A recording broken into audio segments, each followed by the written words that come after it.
Juízes 9.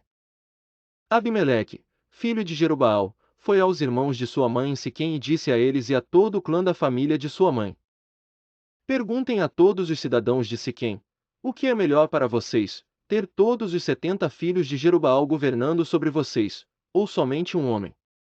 Lembrem-se de que eu sou sua própria carne. Os irmãos de sua mãe repetiram tudo aos cidadãos de Siquém, e estes se mostraram propensos a seguir Abimeleque, pois disseram: ele é nosso irmão.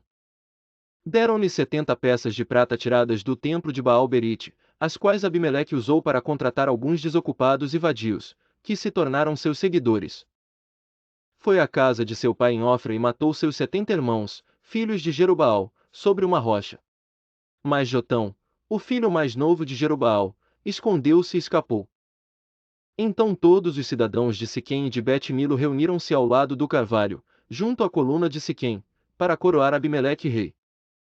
Quando Jotão soube disso, subiu ao topo do monte Gerizim e gritou para eles: ouçam-me, cidadãos de Siquém, para que Deus os ouça. Certo dia as árvores saíram para ungir um rei para si. Disseram à oliveira: seja o nosso rei. A oliveira, porém, respondeu: deveria eu renunciar ao meu azeite, com o qual se presta honra aos deuses e aos homens, para dominar sobre as árvores. Então as árvores disseram à figueira: venha ser o nosso rei.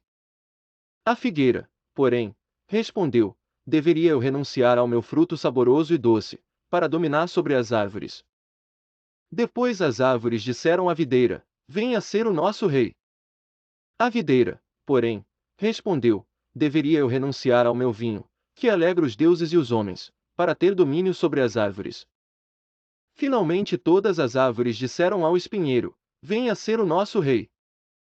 O espinheiro disse às árvores: se querem realmente ungir-me rei sobre vocês, venham abrigar-se à minha sombra, do contrário, sairá fogo do espinheiro e consumirá até os cedros do Líbano.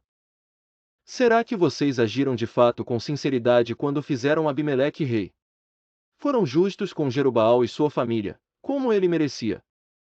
Meu pai lutou por vocês e arriscou a vida para livrá-los das mãos de Midian. Hoje, porém, vocês se revoltaram contra a família de meu pai, mataram seus 70 filhos sobre a mesma rocha, e proclamaram Abimeleque, o filho de sua escrava, rei sobre os cidadãos de Siquém pelo fato de ser irmão de vocês. Se hoje vocês de fato agiram com sinceridade para com Jerubaal e sua família, alegrem-se com Abimeleque, e alegre-se ele com vocês. Entretanto, se não foi assim, que saia fogo de Abimeleque e consuma os cidadãos de Siquém e de Bet-Milo, e que saia fogo dos cidadãos de Siquém e de Bet-Milo, e consuma Abimeleque. Depois Jotão fugiu para Bir, e foi morar ali, longe de seu irmão Abimeleque. Fazia 3 anos que Abimeleque governava Israel. Quando Deus enviou um espírito maligno entre Abimeleque e os cidadãos de Siquém, e estes agiram traiçoeiramente contra Abimeleque. Isso aconteceu para que o crime contra os 70 filhos de Jerubaal, o derramamento do sangue deles, fosse vingado em seu irmão Abimeleque e nos cidadãos de Siquém que o ajudaram a assassinar os seus irmãos. Os cidadãos de Siquém enviaram homens para o alto das colinas para emboscarem os que passassem por ali, e Abimeleque foi informado disso. Nesse meio tempo Gaal, filho de Ebed, mudou-se com seus parentes para Siquém, cujos cidadãos confiavam nele. Sucedeu que foram ao campo, colheram uvas, pisaram-nas, e fizeram uma festa no templo do seu Deus. Comendo e bebendo, amaldiçoaram Abimeleque. Então Gaal, filho de Ebed, disse: quem é Abimeleque para que o sirvamos? E quem é Siquém? Não é ele o filho de Jerubaal, e não é Zebul o seu representante. Sirvam aos homens de Amor, o pai de Siquém. Por que servir a Abimeleque? Ah! Se eu tivesse esse povo sob o meu comando, eu me livraria dele. E diria a Abimeleque: mobilize o seu exército e venha. Quando Zebul, o governante da cidade, ouviu o que dizia Gaal, filho de Ebed, ficou indignado. Secretamente enviou mensageiros a Abimeleque dizendo: Gaal, filho de Ebed, e seus parentes vieram a Siquém e estão agitando a cidade contra você. Venha de noite, você e seus homens, e fiquem à espera no campo. De manhã, ao nascer do sol, avance contra a cidade. Quando Gaal e sua tropa atacarem, faça com eles o que achar melhor.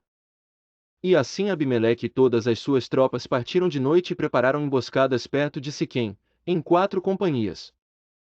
Ora, Gal, filho de Ebed, tinha saído e estava à porta da cidade quando Abimeleque e seus homens saíram da sua emboscada. Quando Gal os viu, disse a Zebul: Veja, vem gente descendo do alto das colinas. Zebul, porém, respondeu: Você está confundindo as sombras dos montes com homens. Mas Gaal tornou a falar: Veja, vem gente descendo da parte central do território, e uma companhia está vindo pelo caminho do carvalho dos adivinhadores. Disse-lhe Zebul: Onde está toda aquela sua conversa? Você dizia: Quem é Abimeleque, para que o sirvamos? Não são estes os homens que você ridicularizou? Saia e lute contra eles. Então Gaal conduziu para fora os cidadãos de Siquém e lutou contra Abimeleque. Abimeleque o perseguiu, e ele fugiu. Muitos dos homens de Siquém caíram mortos ao longo de todo o caminho, até a porta da cidade. Abimeleque permaneceu em Arumá. E Zebul expulsou Gaal e os seus parentes de Siquém. No dia seguinte o povo de Siquém saiu aos campos, e Abimeleque ficou sabendo disso. Então dividiu os seus homens em 3 companhias e armou emboscadas no campo. Quando viu o povo saindo da cidade, levantou-se contra ele e atacou. Abimeleque e as tropas que estavam com ele avançaram até a porta da cidade. Então 2 companhias avançaram sobre os que estavam nos campos e os mataram. E Abimeleque atacou a cidade o dia todo, até conquistá-la e matar o seu povo. Depois destruiu a cidade e espalhou sal sobre ela. Ao saberem disso, os cidadãos que estavam na torre de Siquém entraram na fortaleza do templo de Oberite. Quando Abimeleque soube que se haviam reunido lá, ele e todos os seus homens subiram o monte Zalmon. Ele apanhou um machado e cortou um galho de árvore e o pôs nos ombros. Então deu esta ordem aos homens que estavam com ele: Rápido! Façam o que eu fizer. Todos os homens cortaram galhos e seguiram Abimeleque. Empilharam os galhos junto à fortaleza e a incendiaram. Assim morreu também o povo que estava na torre de Siquém, cerca de 1000 homens e mulheres. A seguir Abimeleque foi a Tebes, sitiou-a e conquistou-a. Mas dentro da cidade havia uma torre bastante forte, para a qual fugiram todos os homens e mulheres, todo o povo da cidade. Trancaram-se por dentro e subiram para o telhado da torre. Abimeleque foi para a torre e atacou-a. E, quando se aproximava da entrada da torre para incendiá-la, uma mulher jogou-lhe uma pedra de moinho na cabeça, que lhe rachou o crânio. Imediatamente ele chamou seu escudeiro e lhe ordenou: Tire a espada e mate-me, para que não digam que uma mulher me matou. Então o jovem o atravessou, e ele morreu. Quando os israelitas viram que Abimeleque estava morto, voltaram para casa. Assim Deus retribuiu a maldade que Abimeleque praticara contra o seu pai, matando os seus 70 irmãos. Deus fez também os homens de Siquém pagarem por toda a sua maldade. A maldição de Jotão, filho de Jerubaal, caiu sobre eles.